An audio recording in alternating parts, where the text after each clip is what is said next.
En el nombre del Padre, y del Hijo, y del Espíritu Santo. Amén. Ven, Espíritu Divino, manda tu luz desde el cielo. Padre amoroso del pobre, don en tus dones espléndido, luz que penetra las almas, fuente del mayor consuelo. Ven, dulce huésped del alma, descanso de nuestro esfuerzo, tregua en el duro trabajo, brisa en las horas de fuego, gozo que enjuga las lágrimas y reconforta en los duelos. Entra hasta el fondo del alma, divina luz, y enriquécenos. Mira el vacío del hombre si tú le faltas por dentro. Mira el poder del pecado cuando no envías tu aliento. Riega la tierra en sequía, sana el corazón enfermo, lava las manchas, infunde calor de vida en el hielo. Toma el espíritu indómito, guía al que tuerce el sendero. Reparte tus 7 dones según la fe de tus siervos. Por tu bondad y tu gracia, dale al esfuerzo su mérito. Salva al que busca salvarse y danos tu gozo eterno. Amén.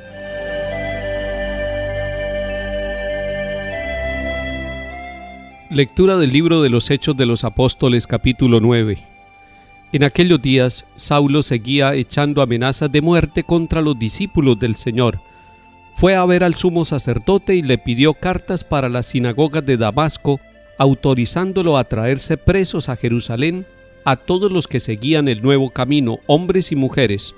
En el viaje, cerca ya de Damasco, de repente una luz celestial lo envolvió con su resplandor. Cayó a tierra y oyó una voz que le decía: «Saulo, Saulo, ¿por qué me persigues?». Preguntó él: «¿Quién eres, Señor?». Respondió la voz: «Soy Jesús, a quien tú persigues. Levántate, entra en la ciudad, y allí te dirán lo que tienes que hacer». Sus compañeros de viaje se quedaron mudos de estupor porque oían la voz pero no veían a nadie. Saulo se levantó del suelo. Sus compañeros de viaje se quedaron mudos de estupor porque oían la voz pero no veían a nadie. Saulo se levantó del suelo y aunque tenía los ojos abiertos no veía. Lo llevaron de la mano hasta Damasco.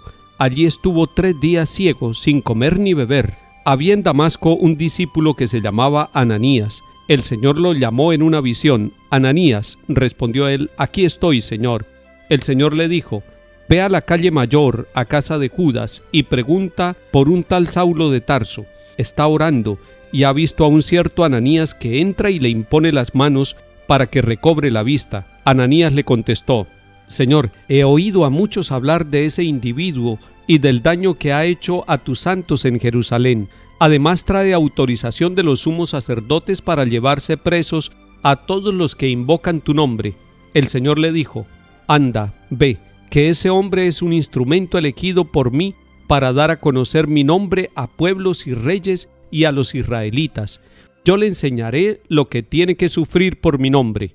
Salió Ananías, entró en la casa, le impuso las manos y dijo: «Hermano Saulo, el Señor Jesús, que se te apareció cuando venías por el camino, me ha enviado para que recobres la vista y te llenes de Espíritu Santo». Inmediatamente se le cayeron de los ojos unas especies de escamas y recobró la vista. Se levantó y lo bautizaron, comió y le volvieron las fuerzas. Se quedó unos días con los discípulos en Damasco y luego se puso a predicar en las sinagogas, afirmando que Jesús es el Hijo de Dios. Palabra de Dios. Te alabamos, Señor.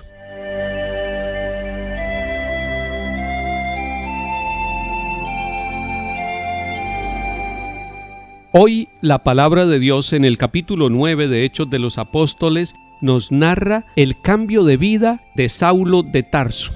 Recordemos que en estos días hemos escuchado y en los capítulos anteriores de Hechos de los Apóstoles que Saulo aprobaba la muerte de Esteban, pero además buscó cartas para ir a Damasco, para ir hasta otro país, a Siria, para ir allí a perseguir y sacar de las sinagogas a hombres y mujeres que fueran seguidores de Cristo. Le pasó algo en el camino a Saulo, y eso le puede pasar a cualquiera de nosotros. No quería a Jesucristo, lo estaba persiguiendo. Y sin embargo en esa persecución el Señor lo ama, y lo ama tanto que le habla. En el camino una luz cae al suelo, una voz que le habla y él que le pregunta: ¿quién eres, Señor? Y la voz que le estaba hablando le dice: soy Jesús a quien tú persigues. No lo está amenazando de muerte, sino que lo está amando misericordiosamente. Sin embargo, hay un signo en la vida de Saulo y se puede interpretar de muchas maneras. Quedó ciego durante 3 días y este hombre arrogante, este hombre líder, este perseguidor de la iglesia se convierte en un hombre que tiene que ser llevado de la mano para entrar en la ciudad de Damasco. Y después Dios elige a un tal Ananías para curarlo. No quería hacerlo, tenía temor, pero es Dios el que le va a explicar. Le dice: este es un instrumento elegido, es decir, Dios en su misericordia eligió a alguien que estaba persiguiéndolo y además le dice: yo le enseñaré lo que tiene que sufrir por mi nombre. Esa frase me llama a mí mucho la atención, porque va a pasar de causar sufrimiento a los seguidores de Cristo para convertirse él también en víctima por Cristo Jesús. Va a tener que aprender a sufrir y va a tener que dar la vida por Cristo, por ese al que está pretendiendo perseguir en los comienzos de su vida. Y cuando Ananías, enviado por Dios, se acerca a Saulo, no solamente le impone las manos para que recobre la vista, sino que se llena del Espíritu Santo. Saulo se levantó y se bautizó. Y esos 2 pasos, levantarse es dejar la vida que estaba llevando, y bautizarse es entrar en el corazón de Cristo. Se queda unos días con los discípulos de Damasco, es decir, se queda con la iglesia y luego empieza a predicar. Esto lo tuvo que contar Saulo. Lo contó y quedó en Hechos de los Apóstoles. Si usted contara su vocación, si usted contara la experiencia que ha tenido de Cristo, cómo Cristo le ha hablado en los acontecimientos de su vida, y si yo contara mis experiencias de Jesús, cómo se me ha acercado, me ha hablado, me ha corregido y me ha cambiado la ruta, también ustedes y yo podríamos decir como Saulo que todo lo podemos en Cristo, que nos conforta y que nos transforma la vida. Salmo 116. Alaben al Señor todas las naciones, aclámenlo todos los pueblos. Firme es su misericordia con nosotros, su fidelidad dura por siempre. Lectura del Santo Evangelio según San Juan, capítulo 6. En aquel tiempo disputaban los judíos entre sí: ¿cómo puede éste darnos a comer su carne? Entonces Jesús les dijo: les aseguro que si no comen la carne del Hijo del Hombre y no beben su sangre, no tienen vida en ustedes.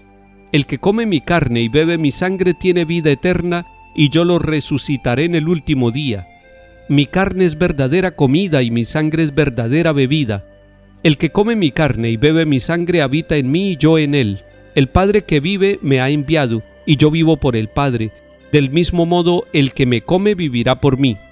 Este es el pan que ha bajado del cielo, no como el de sus padres que lo comieron y murieron. El que come de este pan vivirá para siempre. Esto lo dijo Jesús en la sinagoga cuando enseñaba en Cafarnaún. Palabra del Señor. Gloria a ti, Señor Jesús.